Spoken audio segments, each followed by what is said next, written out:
America's economy is doing well right now. Unemployment is historically low, and inflation has mostly stabilized. But that positive outlook can be a bit deceiving. New data from Moody's Analytics shows it's the top 10% keeping the U.S. economy afloat, the Wall Street Journal reports.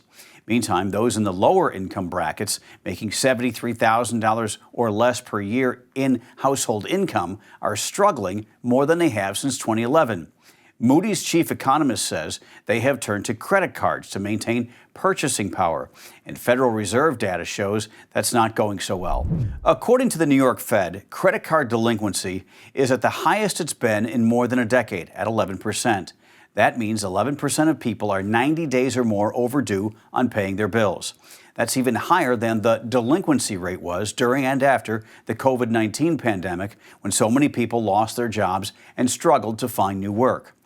And according to the Kansas City Federal Reserve, the share of Americans who are newly delinquent on their payments has risen to 9%, also the highest it's been since 2011. They say the number of people only making minimum payments is also at an all-time high. Meanwhile, Moody's says the top 10%, which are those making more than $250,000 per year, account for nearly half of all consumer spending in the United States and account for 1/3 of the nation's gross domestic product. Between September of 2023 and September of 2024, the country's top earners increased their spending by 12%. Meantime, spending was down among working and middle-class Americans. Stay up to date on all the latest headlines by downloading the Straight Arrow News app.